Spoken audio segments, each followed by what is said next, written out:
오늘 성전에 나와서 예배드리는 새물교 모든 교우들, 또 가정에서 온라인으로 예배드리는 새물교 모든 교우들을 우리 예수님의 이름으로 축복합니다. 하나님의 놀라운 평화와 은총이 여러분에게 있기를 간절히 소망합니다. 꽤 오래전의 일입니다. 저에게는 잊히지 않은 그런 사건이었습니다. 그 당시에는 사실 잘 몰랐지만 세월이 지나면서 그 사건이 기억되어져 있고 제 자신을 돌아보게 하는 아주 특별한 사건이기도 했습니다. 아마 여러분에게 말씀을 드렸었던 것 같기도 한데 아주 오래전이었습니다. 제가 눈에 눈다래끼가 났습니다. 그래서 집사님이 경영하시는 안과병원에 들렸죠. 그 당시에는 눈병이 아주 유행인지라 아니나 다를까 병원 내 환자들로 가득 찼습니다.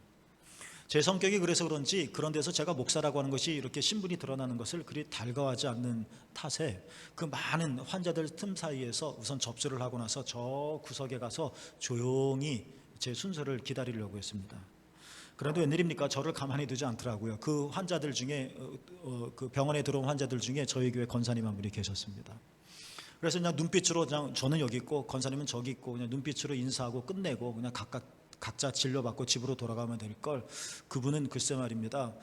당신이 다니는 교회 담임 목사를 병원에서 만나서 반가워서 그러셨었던 것일까요? 다가오시더니 저에게 큰 목소리로 말씀하시는데, 목사님, 여기서 목사님 만나서 너무 좋아요. 제가 목사라는 게 다 드러났습니다. 거기까지는 괜찮습니다. 저는 그냥 조용히 구석에서 그냥 처박혀서 제 이름 부르기만을 기다리고 있었는데 거기까지는 뭐 이해할 수 있습니다. 그런데 그 권사님이 또벅또벅 제 앞에 다가오시더니 하는 말씀이, 이것도 역시 큰 목소리입니다. 목사님, 저 안수해 주세요. 그러시더라고요. 그분도 눈이 병이 생겨서 이제 병원에 오신 거고, 저도 눈이 시뻘개서 이제 병원에 온 건데, 치료받으려고 온 건데, 모르는 사람이 들으면 아니 지 눈도 이렇게 시뻘겋고 부었는데 남의 눈 위에서 기도해 준다는 게 굉장히 웃기게 보였을 것 같다는 생각에 무척 솔직히 좀 창피했습니다. 그래도 권사님이 양보하지 않으셨죠. 아주 투철하셨습니다. 계속 기도해달라고 그냥 하시는데 거절할 수가 없었습니다. 그래서 오시라고. 그래서 저 구석으로 들어가서 짧게 그리고 작은 목소리로 기도를 해드렸습니다. 그래도 웬일입니까? 권사님이, 저는 창피해서 이 수많은 사람들의 시선에 의식돼서 짧게 작게 기도했는데 그 권사님은 아멘 하고 저보다 더 큰 목소리로 아멘 하고 반응하시는데 정말 쥐구멍이라도 들어가고 싶은 심정이었습니다. 정말 얼굴이 빨개졌습니다. 그렇게 진료를 받았습니다. 그리고 집으로 돌아가는 길이었습니다. 근데 그 권사님의 일이, 이 사건이 좀 창피하고 쑥스럽고 부끄럽고 잊혀지지가 않았습니다. 그래서 운전하면서 집으로 돌아갈 때에도, 그리고 지금 또 여러분에게 이 이야기를 전해드리면서도 정말 제 자신이 너무나도 부끄럽다 하는 생각을 역시 또 다시 하지 않을 수 없게 되었습니다. 그분은 몸이 약하신 분이십니다.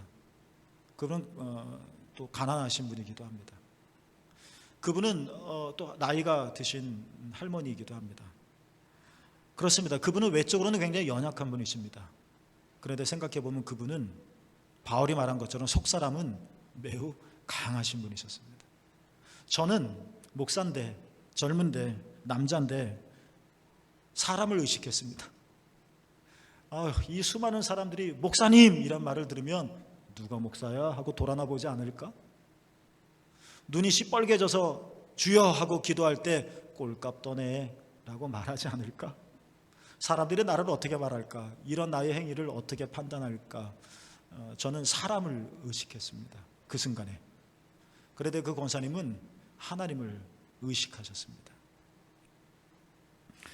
그러니까 그분은 오직 주님만을 오직 정말 믿고 있었던 거죠. 우리 교회 권사님이신데 그분은 지금까지 쉽지 않은 삶을 살아오셨습니다. 나이도 드셨고, 어렸을 때 남편을 여의셨고, 어렸을 때부터 자녀들을 혼자 홀몸으로 다 키우셨고, 뭐 대단한 가문에서 태어난 것도 아니고 그렇다고 돈이 많은 것도 아니고, 그렇습니다. 하루하루 참 힘들게 사십니다. 이렇게 힘든 삶을 사심에도 불구하고 이 사건을 생각하면서 또 그 권사님을 기억해 보면 하나님을 향한 이 권사님의 믿음이 하나님께서 지금까지 그 권사님의 인생의 길을 열어가셨었던 우리가 알지 못하는 신비롭고도 놀라운 비밀이었겠구나라는 생각을 하지 않을 수 없게 되어지죠. 믿음이 이기는 겁니다. 여러분, 욥 잘 아시죠? 욥은 굉장히 큰 고통을 겪었습니다. 모든 재산과 자녀를 잃어버렸습니다. 그뿐인가요? 몸도 극히 만신창이가 되어서 괴로움을 견디기 어려웠습니다. 아내는 급기야 욥을 배반하고 떠나버렸습니다. 이게 며칠을 아니면 몇 년을 두고 일어난 일이 아니라 한순간에 다 벌어진 일입니다. 잘 살았습니다. 근데 바람처럼 날아가 버렸습니다. 건강했습니다. 근데 어느 날 기왓장으로 자기 몸을 긁지 않을 수 없을 만큼 괴로웠습니다. 그래도 내 아내는 같이 있겠지. 근데 그 여자가 도망갔습니다. 여러분, 견딜 수 있을까요? 한순간에 여러분의 재산을 다 잃어버린다면, 죄송합니다, 한순간에 여러분의 가정이 무너진다면, 풍지박살이 난다면, 믿었던 사람으로부터 여러분이 배반을 당한다면 우리는 견딜 수 있을까요? 그런데 욥을 더 괴롭게 하는 것이 있었습니다. 그것은 하나님이 아무 말씀을 하지 않으신다는 것이었습니다. 자기는 너무나도 고통스러워서 하나님 믿음이 없어서가 아닙니다. 하나님 한 말씀만, 그렇게 그토록 피를 토하듯이 기도하고 요청했지만 하나님은 분이엘의 얼굴의 모습을 한 번도 보여주지 않았습니다. 침묵만 계속 일관하는 겁니다. 제 짧은 생각으로는 제 생각은 이럴 것 같습니다. 정말 우리가 가난해져도, 우리가 정말 몸이 약해도 하나님이 나타나셔서 제 손을 꼭 붙잡으신다는 것을 내가 느낀다면 견딜 수는 있을 것 같습니다. 삶이 쉽지는 않겠지만, 많은 사람들이 다 나를 떠난다 할지라도 그 하나님이 그래도 나는 내 편이야 라고 말씀을 아침마다 들려주신다면, 사람들의 배신과 배반에 그냥 속은 뭉드러져 간다 할지라도 그래도 살아갈 수 있을 것 같습니다.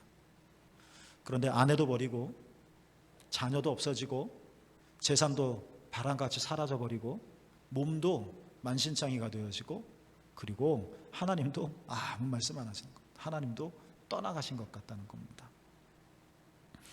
이게 욥기서의 긴 욥기서의 앞부분에 나오는 욥에 대한 서두의 묘사입니다.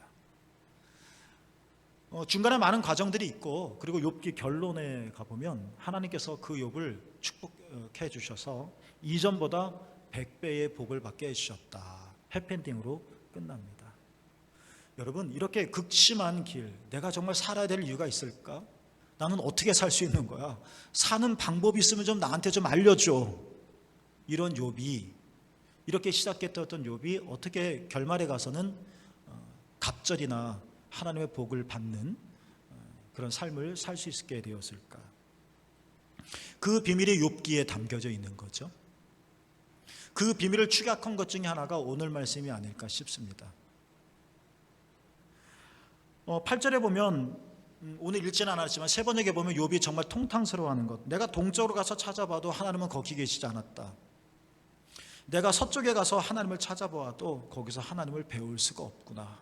절망스럽죠. 이런 모든 어려움들을, 영혼육의 어려움들을 다 뚫고 어떻게 욥은 새로운 삶을 살 수 있었을까 하는 이런 질문을 오늘 본문에서 찾아보는 겁니다. 말하자면 욥은 죽음과 고난 속에서도, 결론은 뭐냐, 그 죽음과 고난 속에서도 욥은 여전히 하나님을 믿기로 결심했다는 것입니다. 사람들이 다 욥의 아내처럼 뿔뿔이 하나님을 더 이상 믿을 수 없어서 사람들에게 실망한 나머지 등지고 도망가는 마당이었었지만, 그러나 그 속에서도 욥은 아니다, 내가 더욱더 하나님을 신뢰하겠다, 내가 더욱더 하나님을 믿겠다 라고 작정하고 나선 것, 이것이 서론과 결론 이 중간에 있었던 욥의 신비스러운 열쇠와 같은 거라는 겁니다. 그러면서 욥이 오늘 본문에 이렇게 고백을 하죠. 그러나 라고 말합니다. 그러나에는 많은 의미가 내포되어져 있는 것 같습니다. 내가 이렇게 힘들어요. 자식은 다 죽었어요. 자식 하나만 알아도, 자식 하나만 먼저 가도 가슴이 멎이는데 다 죽었어요. 나는 하루하루 제대로 잠을 잔 적이 없을 만큼 몸이 아파요. 내 가족도 떠났어요. 나는 이제 돈도 없어요. 하나님은 아무 말씀 안 하세요. 그러나 라는 겁니다. 자신의 현실을 부정하지는 않습니다. 이거는 꿈 같은 거야. 내일 밤 되면 다시 역전될 거야. 이런 허황된 가상이 아니죠. 자신의 이런 비참한 현실을 긍정하는 겁니다. 그러나 이 긍정에만 멈추지 않고 이 비참한 현실에만 인정하는 것이 되지 않고 그러나 반전이 일어나는 거죠. 그러나 이러한 상황 속에서 그러나 욥이 말하죠. 내가 가는 길을 그가 아시나니 이렇게 고백합니다.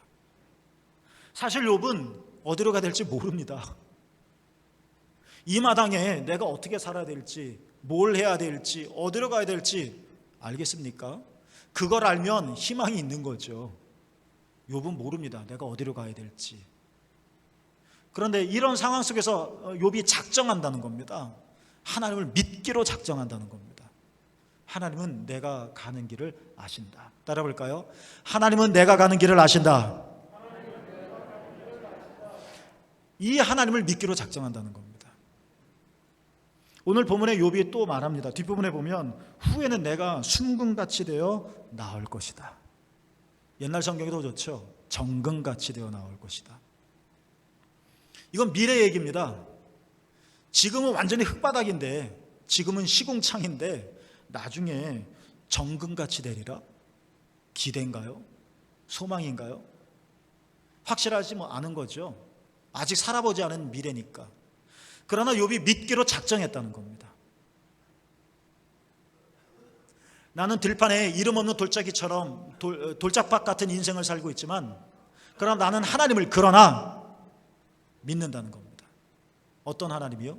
하나님은 나의 길을 아신다. 어떤 하나님을 믿겠다고 말하는 겁니까? 하나님은 나의 길을 아실 뿐만 아니라 나의 길을 여신다. 정금같이 순금같이 나아갈 것이다. 할렐루야. 여러분 그렇습니다. 하나님은 지금도 살아계십니다. 하나님 지금도 살아계셔서 하나님이 우리에게 하실 일은 하나님은 여러분의 모든 삶의 길을 잘 알고 계십니다. 나도 내 인생을 모를 때가 많아서 도리짓할 때가 많은데 그러나 하나님은 여러분을 잘 아시고 하나님은 여러분이 가야 할 길도 잘 알고 계십니다. 왜냐하면 하나님은 여러분을 창조하셨고 하나님은 여러분을 사랑하시기 때문에 그렇습니다. 하나님은 내 인생을 잘 아시고 내가 어떻게 살아야 하는지 내가 어디로 가야 할지 나도 사실 모르지만 하나님은 잘 아신다. 그렇습니다. 여러분, 하나님은 또 어떤 분이십니까? 하나님은 우리의 살 길을 열어주시는 분이십니다. 큰 높은 두터운 담에 우겨 쌓여서 탈출하지 못할 때, 너무 깜깜해서 그 다음 발을 어디로 내디뎌야 할지 암담할 때, 너무 낙심이 커서 발을 옮길 만한 용기나 힘조차 없을 때, 내가 발을 어딘가를 내디딜 텐데 혹시 여기가 낭떠러지 아니야? 하면서 극심한 불안감과 두려움에 쌓여 있을 때, 여러분, 하나님은 여러분의 길을 아시고 그러니까 여러분이 어디로 발을 내디뎌야 사는지 하나님은 잘 알고 계시고 잘 아실 뿐만 아니라 하나님은 그곳으로 발을 내디딜 수 있도록 우리의 길을 열어주시는 분이십니다. 욥의 하나님이 우리의 하나님이시죠. 여러분, 우리가 이런 참담한 경우가 있을 수 있습니다. 욥과 똑같은 정도는 아니라 할지라도 우리의 육체의 고통이 있을 때도 있고 우리의 가정에 아픔이 있을 때도 있고 또 인간적인 삶의 쏙쓰림이 있을 때도 있고 또는 하나님의 침묵으로 인하여 마음이 영혼이 괴로울 때도 있고 욥과 비슷한 상황이 있을 때가 있습니다. 그러나 여러분, 우리가 욥기 1장 2장 서론으로 그치지 않고 하나님의 은혜로 여러분 모두의 삶이 욥기의 결론까지 이르게 되기를 축복하는데요, 그 과정이 뭐냐? 그러나 나는 하나님을 믿기로 작정했다. 어떤 하나님입니까? 길을 아시는 하나님, 내 길을 여시는 하나님. 새물교 여러분, 그 하나님 끝까지 믿고 나갑시다. 그래서 욥기 3장 4장 5장 6장 계속 장을 밟아 나가서 마지막에까지 갑절의 복을 내려주시는 그 은혜의 자리에까지 이르게 되기를 주님의 이름으로 축복합니다. 외부의 도움 없이는 도저히 막을 끌지 못하는 한 여인이 있었습니다. 미국 여인이죠. 게다가 그녀는 자신의 삶을 뭔가 좀 개선해 보려고 하는 의욕마저도 갖지 않은 아주 무기력한 그런 삶을 살고 있었습니다. 더 안타까운 것은 이 여인이 하나님에 대한 반항심이 너무나도 크다는 겁니다. 그래서 알고 있는 목사님이 이 여인에게 쫓아가서 내가 기도해 주랴? 하나님이 너를 사랑하신단다? 하고 복음을 전해줘도 이 여인은 하나님에 대한 이 거역감이 너무 커서 받아들이질 전혀 하지 않는 겁니다. 목사님은 기도할 수밖에 없었죠. 하나님, 이 여인에게 기적을 베풀어 주십시오 라고 말입니다. 그런데 정말 기적이 일어났습니다. 지금까지 하나님에 대해서 아주 거친 거부감을 보였던 이 여인이 기꺼이 자기가 나서서 마약 중독 치료를 받겠다라고 나선 것입니다. 그래서 목사님은 이 여인을 미국 애리조나주에 있는 갈보리 센터라고 하는 마약 재활 센터로 보냈고, 이 여인은 기꺼이 자기 발로 걸어서 그 센터로 가서 치료를 받기로 했죠. 근데 문제가 또 생겼습니다. 이 여인은 치료 비용을 댈 형편이 전혀 아니었다는 것입니다. 돈이 있어야 치료를 받을 텐데 그렇지 못했던 것이죠. 그래서 목사님은 이 여인을 위해서 또다시 기도할 수밖에 없었습니다. 하나님, 이 여인에게 기적을 베풀어 주십시오. 여러분, 그런데 기적이 또 일어났습니다. 이 여인의 사연들을 목사님께서 여기저기 알려주는 거죠. 그런데 이 여인의 이야기를 전해 듣던 한 남자가 어느 날 목사님에게 전화를 걸었습니다. 그 남자가 말하기를 자신은 몇 년 전에 부모님으로부터 유산을 받았는데 사실 하나님께 11조를 하지 않았습니다. 그런데 목사님이 전해주는 이 여인의 소식을 듣고는 여인의 치료를 위해 헌금하도록 하나님께서 자기 마음을 자꾸 움직이시는 것 같더라. 전화로 이런 간증을 했습니다. 목사님이 이 남자에게 물었죠. 11조가 얼마나 됩니까? 남자가 대답했습니다. 전화로. 제가 부모로부터 받은 유산은 54,000달러였습니다. 그러니까 제가 드릴 11조는 5,400달러입니다. 5,400달러면 얼마나 되나요? 600만 원 되는 건가요? 이 전화를 받고 나서 목사님이 깜짝 놀랐습니다. 돈이 많아서가 아니었습니다. 정확히 필요한 액수였기 때문에 놀랐습니다. 이 여인이 갈보리 치료센터에서 마약 재활 치료를 받는 이 비용이 딱 그만큼 들었던 것입니다. 놀라웠습니다. 입을 다물 수가 없었습니다. 여러분, 정말 누군가의 절실한 도움이 필요한데, 정말 누군가가 이 여인을 수렁에서 건네줘야 되는데 하나님에 대한 거역감이 너무 심해서 도저히 일어나지 않을 여인. 치료센터 가서 전문적인 과정을 밟아야 되는데 경제적인 여건이 되지 않아서 받을 수 없는 여인. 그렇다고 한두 푼도 아닌 거고,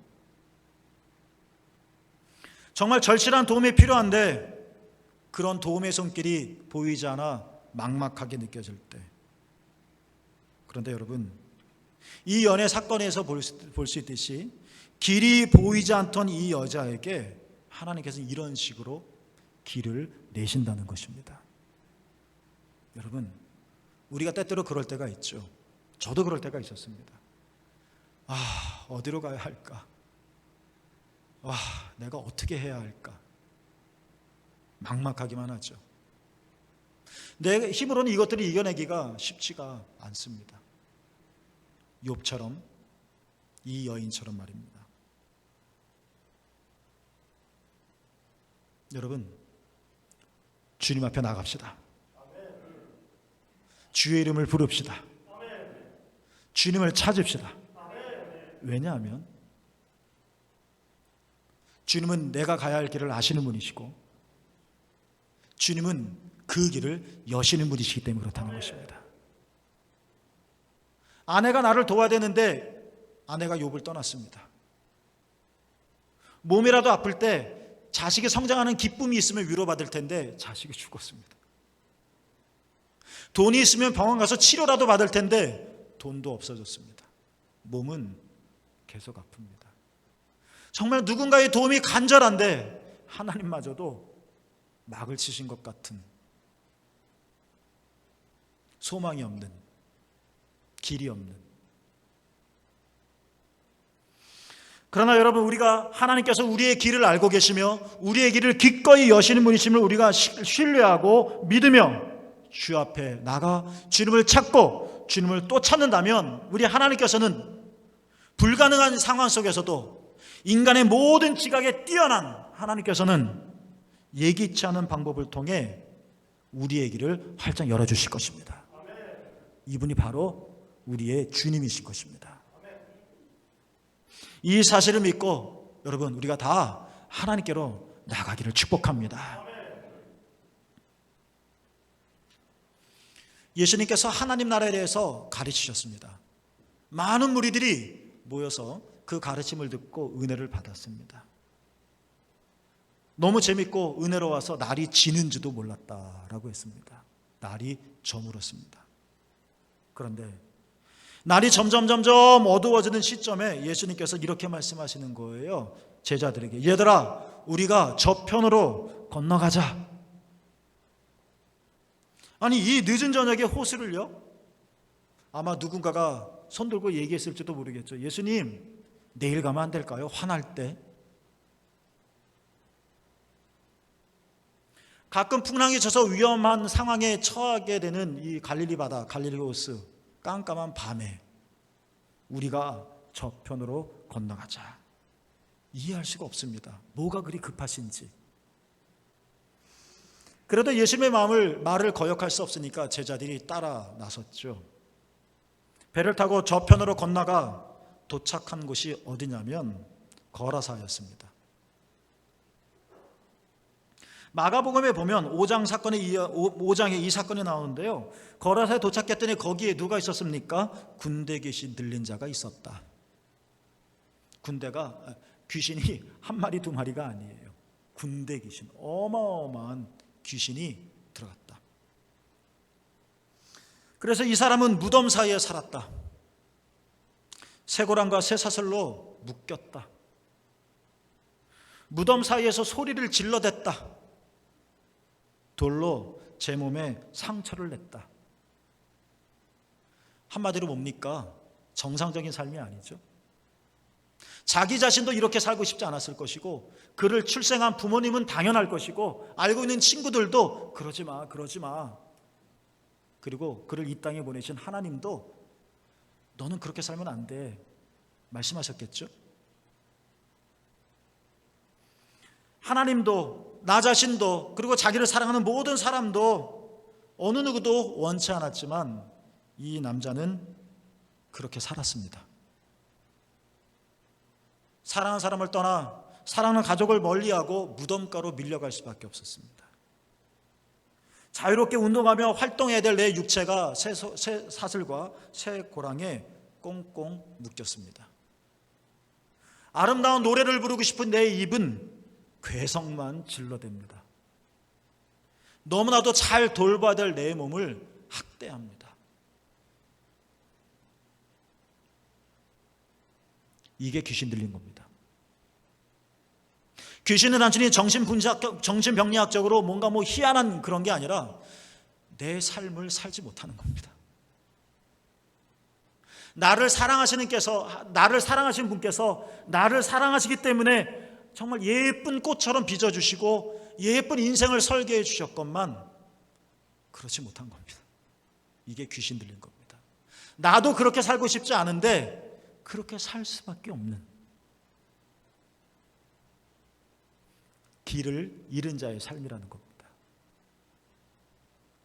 이쯤 되면 예수님께서 왜 날이 저물어 늦어져 가는데 우리가 저편으로 건너가자 라고 말씀하셨는지 이제 알게 되어질 겁니다. 우리들은 이성으로 머리를 굴리면서 지금은 때가 아니죠. 밥 먹고 내일 아침 되면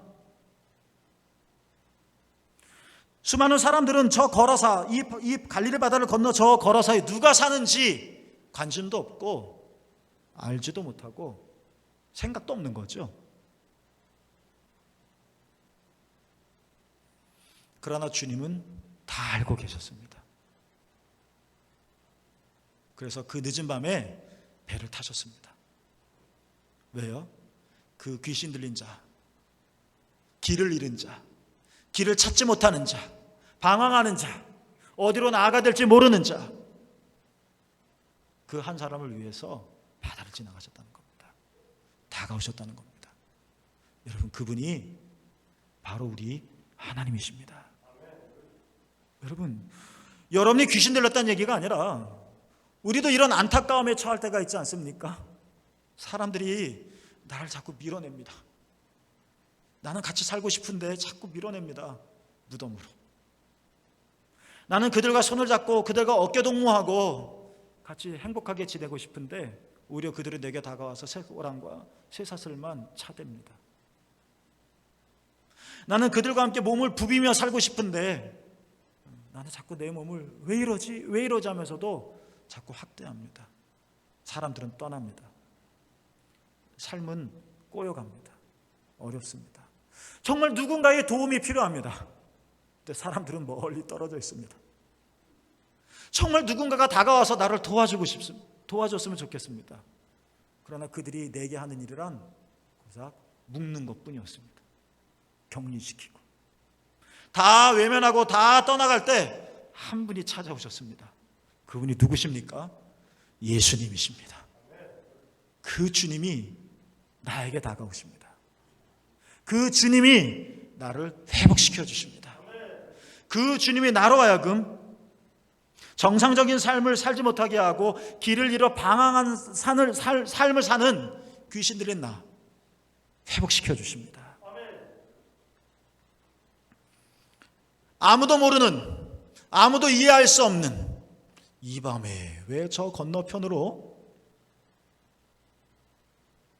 하나님의 놀라우신 은혜는 이렇게 특별하고도 신비로운 방식으로 찾아온다는 것입니다. 여러분, 주께로 나가시기를 축복합니다. 코로나가 귀신은 아니지만 어두운 시대죠. 무겁죠. 에너지가 많이 소비되는 시대죠. 어떻게 나가야 될까? 어디로 나가야 될까? 하나님이 우리의 길을 아십니다. 그리고 하나님이 우리의 길을 여셔서 정금같이 나오게 하실 것입니다. 더욱더 주님을 찾고 주님을 부르시고 주님 앞에 나가시기를 축복합니다. 걸어서 귀신 들린 얘기 조금만 더 해보겠습니다. 귀신 들린 자가 예수님에 의해서 치유를 받았습니다. 이제 정상이 되었습니다. 귀신이 다 돼지떼에게 들어가서 나왔습니다. 성경에 보면 그 후에 정상이 된 이 남자가 예수님과 함께 있게 해달라고 간청을 합니다. 예수님의 놀라우신 은혜를 체험했으니까 따르고 싶었겠죠? 그렇지만 예수님은 허락하지 않으셨습니다. 예수님, 내가 죽도록 충성할게요. 예수님과 함께 있게 해주세요. 멋진 말 같지 않아요? 근데 예수님은 허락하지 않으셨습니다. 너 집으로 돌아가라. 너 마을을 떠나지 말아라. 라고 마가복음 5장 19절에서 예수님께서 말씀하셨습니다. 예수님이 이 남자를 하찮게 보거나 필요 없는 인물로 보여졌기 때문에 그런 것은 아닙니다. 너 같은 건 나를 따라올 수가 없어. 이런 뜻이 결코 아닙니다. 그렇다면 왜 예수님께서 예수님 따라가게 해주세요, 이 간절한 요청을 거절하시고 집에 돌아가라, 마을을 떠나지 말라 라고 말씀하셨던 것일까요? 성경에 딱 얘기하고 있지는 않습니다. 우리가 묵상할 내용들일 겁니다. 왜 그러셨을까? 생각해 봐야 될 문제입니다. 저는 이 본문을 묵상하면서 이런 생각을 해봅니다. 왜 예수님께서 허락하지 않으셨을까? 이런 것은 아닐까 싶습니다. 얘야, 예수님을 따르는 것이 요행을 바라거나 마술을 부리는 것처럼 그런 거하고는 완전히 다른 거란다. 네가 나를 따르면서도 이렇게 귀신이 쫓아나간 것처럼 뭔가 요행을 계속 기대하거나 나에게 마술을 부려주시겠지, 이런 거라면 집으로 돌아가라. 차라리 그 마을에서 정상적인 너의 몸을 살아냄으로 인해서 하나님은 내가 나에게 진짜로 임했고 주의 능력으로 내가 고침받았다는 것을 사람들에게 보여주어라. 이런 의미가 아닐까라는 묵상을 해본 적이 있습니다. 오늘 본문의 욥이 고백하죠. 하나님을 믿기로 작정했다고 했습니다. 그러나 상황 속에서 어떤 하나님입니까? 내가 가는 길을 하나님이 아신다. 어떤 하나님입니까? 후에는 내가 순금같이 되어서 나오게 될 것이다. 이 하나님을 믿기로 작정했다는 것입니다. 그런데요, 이 첫 번째 문장과 두 번째 문장 사이에 욥의 또 다른 고백이 있습니다. 그가 나를 어떻게 해요? 단련하신 후에. 하나님은 나를 단련시킨다는 것입니다. 너 귀신 나갔다고 해서 정상적인 삶을 살았다고 해서 한번 기적을 체험했다고 해서 마약 재활센터에 가서 고침받았다고 해서 쫄랑쫄랑 따라다니려고, 얄팍한 심상으로 따라다닐 생각하지 말라는 것입니다. 하나님은 우리를 단련시키기를 원하십니다.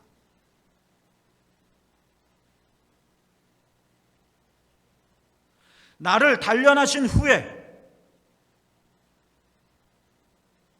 그러니까 우리가 하나님께서 내 인생의 길을, 막힌 인생의 문을 뚫어주시고 열어주시고 길을 시온의 대로처럼 만들어주셔서 정금같이 나오게 하시기를, 이런 놀라운 일들을 펼쳐주시기를 원한다면 우리는, 그냥 제 표현입니다. 그리고 제 묵상입니다. 유행을 바라는 심산으로 가볍게 예수님을 쫓아다닐 것이 아니라 집에 머물러 마을을 떠나지 말고 믿음으로 살아내는, 단련받는 과정을 거치라는 것입니다. 요단강물이 흐릅니다. 그러나 이 요단강에 발을 딛고 건너기 시작하지 않는다면 하나님을 믿는 믿음은 내게 아무런 유익이 되지 않습니다. 이 믿음이 내게 실제 일이 되기를 원한다면 발을 내딛어야 합니다. 믿음은 내적인 확신임과 동시에 믿음은 외적인 행동입니다. 우리가 예수님, 마치 욥이 하나님을 믿었듯이 우리가 하나님을 믿고서 작은 걸음을 시작했다면 거기가 끝이 아닙니다. 그 다음에 또 다른 걸음을 내딛어야 합니다. 그리고 그 이후에는 이보다 좀 더 씩씩하고 힘 있는 걸음으로 또 이어져야 한다는 것입니다. 나를 단련하신 후에는,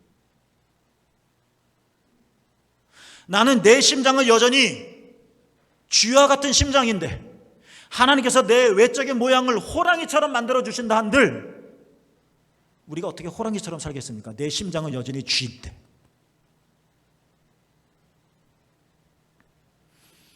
우리 눈에 하나님이 보이지 않는다 할지라도 하나님은 우리의 길을 여시며 열심히 일하실 것입니다.